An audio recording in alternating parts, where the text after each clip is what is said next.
Nasci, aparentemente, um bebé normal. A minha mãe até diz que eu não lhe dei muito trabalho.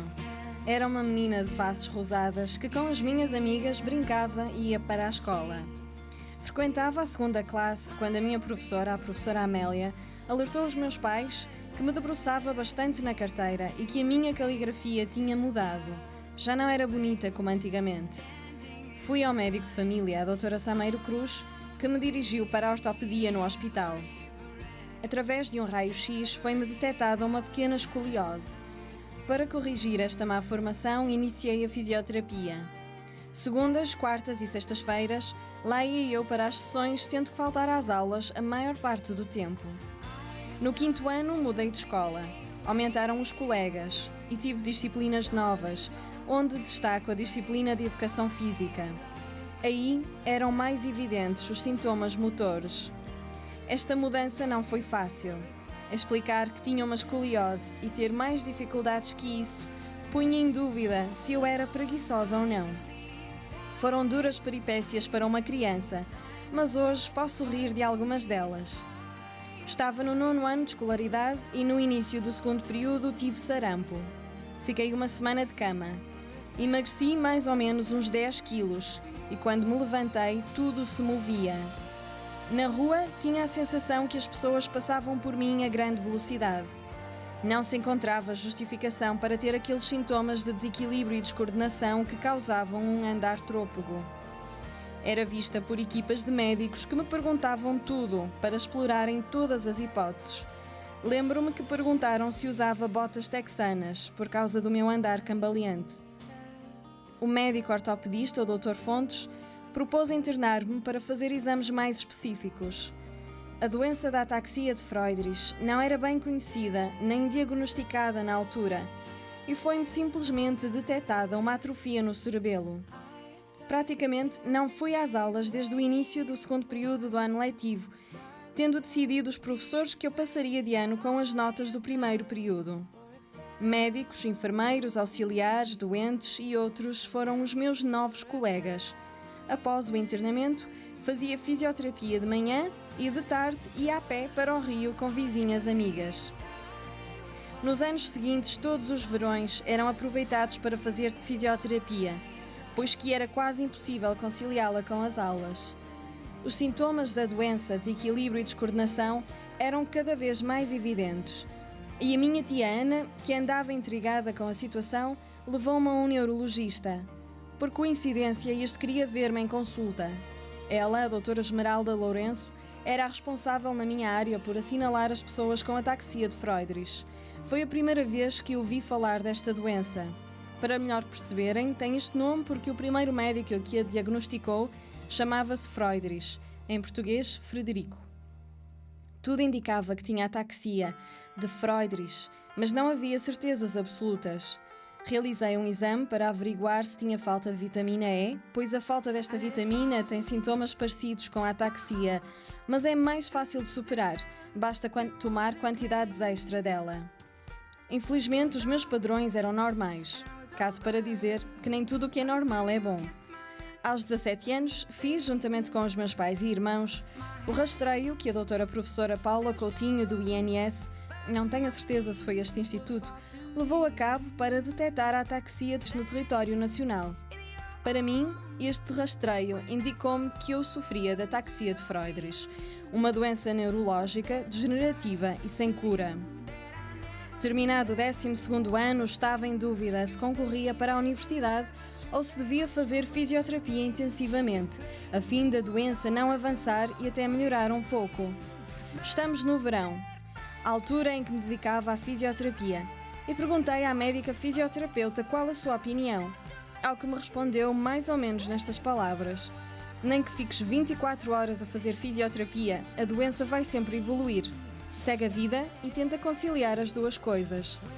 Saí do consultório e fui buscar os documentos para me candidatar à universidade.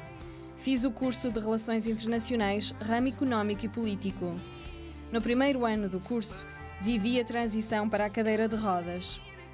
Já não conseguia muito bem usar os transportes públicos nem me deslocar no campus da Universidade do Minho. Tinha vergonha de mim, que achassem que estava bêbada ou drogada. Não estava atenta às aulas. Sem ver luz ao fundo do túnel, vim para casa e desisti de tudo. Os dias iam passando, todos iguais e tristes para mim e para os meus familiares mais próximos. Mas não era isto que pretendia para a vida. Comprei uma cadeira de rodas, organizei boleia com a minha irmã e fui novamente para a universidade. Lá encontrei amigas, uns anjos, que me ajudaram a encarar o andar de cadeira de rodas e até a achar isso divertido.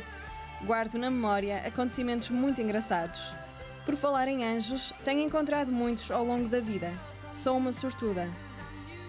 Entretanto, a minha irmã pesquisou na internet sobre pessoas que estudassem a ataxia de Friedrich em Portugal e marcou consulta com o professor Jorge Sequeiros. Na consulta recolhi sangue para realizar o teste genético, o qual confirmou que tinha a ataxia de Friedrich, e conversamos muito. Perguntou-me se gostava de fazer parte de uma associação de ataxias e trocamos contactos. Tirei a carta de condução e terminei a licenciatura. Como qualquer recém-licenciado, procurei emprego. Sendo uma tarefa difícil, mais árdua se tornou pela arquitetura do local de trabalho, edifícios sem elevador, e me ter sido retirado a carta de condução por uma junta médica. Entretanto, fiz um curso de pós-graduação em Internet e Comércio Eletrónico. Lia muito, fazia muito exercício em casa, queria conviver mais e fui fazer voluntariado em lares e no hospital. A diretora do projeto do voluntariado foi quem me falou que a casa do professor ia abrir em Braga e que precisavam de um professor de informática. Fiquei com este lugar, começando com 10 alunos, acabei a lecionar para 170. O ambiente de trabalho era ótimo. Até me esquecia que existiam escadas para o meu local de trabalho e que as funcionárias me ajudavam a ir ao WC. Durante este tempo, escrevi ao professor Jorge Sequeiros e disse que gostava de fazer parte da associação. Ele disse-me que ainda não havia estatutos para a formar. Resolvi fazê-los. Conhecia pessoas na Associação Portuguesa de Deficientes e na Segurança Social e tinha amigos que me ajudaram com dicas sobre os estatutos. Falei ao professor Jorge que tinha uns estatutos, ele pediu-me para marcar um dia para o primeiro encontro e tratou de tudo o resto. Contactar pessoas, reservar o espaço e até organizar um lanche. Entre altos e baixos foi constituída a Associação Portuguesa de Ataxias Hereditárias, da qual fui sua presidente. Devido à progressão da doença e também ao facto da direção da casa do professor ter mudado, a situação para mim alterou-se. Precisava de ir mais vezes e com mais urgência ao WC. A minha voz era mais difícil de perceber, sentia-me cansada fisicamente e o ambiente no local de trabalho já não era o mesmo. Um conjunto de fatores que me levou a pedir a demissão. Novamente em casa, mudei de casa pois a antiga tinha muitas escadas e os meus pais já quase não podiam pegar em mim ao colo. Abatida, desliguei de tudo, inclusive da associação. Com o passar do tempo, fui-me compondo aos poucos. Hoje dou explicações a ex-alunos em casa, dedico a maior parte do tempo à saúde, consultas, neurologia, reabilitação, cardiologia, etc., exames médicos, fisioterapia. Faço piscina, passeio com os amigos e familiares, voltei a fazer voluntariado e outras aventuras. Sempre gostei de desporto, mesmo não sendo boa atleta. Desde que me desloco em cadeira de rodas, pratiquei desportos adaptados como basquete em cadeira de rodas, danças de salão em cadeira de rodas, futebol em cadeira de rodas elétricas, bóssia, etc.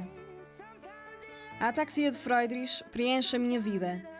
Leio informações, sonho e acredito, tenho esperança, que a cura da ataxia está quase a surgir. E eu estou pronta para uma nova reviravolta na minha vida e ver a alegria daqueles que me rodeiam. Acredito que somos do tamanho dos nossos sonhos, como disse Fernando Pessoa. De mais acontecimentos, de mais pessoas eu poderia falar, mas em síntese digo que os familiares e os amigos, entre outros, são o nosso maior apoio quando a ciência ainda não consegue dar resposta.